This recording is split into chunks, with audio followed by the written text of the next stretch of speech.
د کرکټ بورډ مشر او اجرا رئیس ته وایي ګران لیدونکو السلام علیکم. په تېره څه موده کې د افغانستان کرکټ بورډ له ګڼو مالي ستونزو سره مخ و.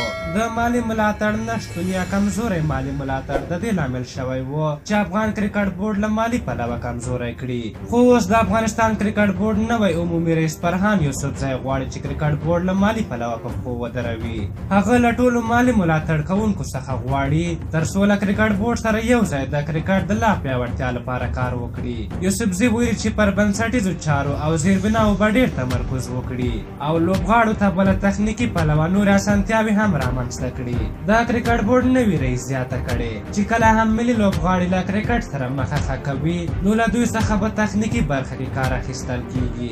هغه د خپلو خبرو په پای کې د روزونکو بدلون ته هم اشاره وکړه ځکه چې په وینا یې د لوبغاړو ټوله روزنه او پیاوړتیا به روزونکو پورې تړلې وي. روزونکي چې هر څومره ځیرک او تجربه لرونکي وي لوبغاړي په ښه ډول روزلی شي او غوره او پیاوړي لوبغاړي د دوی د ډیرو هڅو او هلو ځلو په پایله کې موندل کیږي. د یادولو ده چې اوس نوروز منګل د افغانستان د توپوهنې روزونکی دی چې ګڼې نیوکې پرې موجودې دي. تر څنګ کې د مشر روزونکي پیل سیمنز قرارداد هم پای ته رسیږي.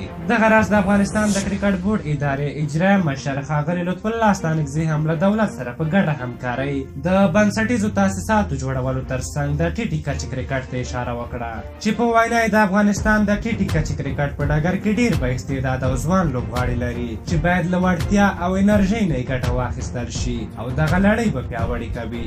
ښاغلي ستانکزي وویل د سلکشن یا غوراوي پالیسۍ ټول اصول او مقررات به په روڼ ډول پلي کیږي.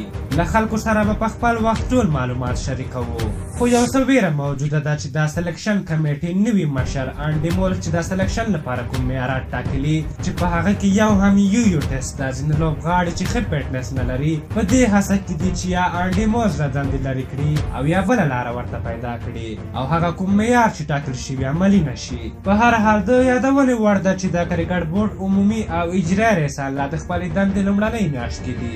دوی څو ورځې وړاندې پر دغو دندو ګمارل شوي دي او دا چې څومره به بریالي وي هغه پوښتنه ده چې وخت به یې ځواب کړي. په هر حال تاسو د دغې موضوع په هکله څه نظر لرئ خپل نظرونه هم راته په کومنټ کې ولیکئ. که زموږ دغه ویډیو مو خوښه شوې وي ضروري لایک کړئ. تر بلې ویډیو مو په لویو بخښونکي خدای سپارم. د الله په امان.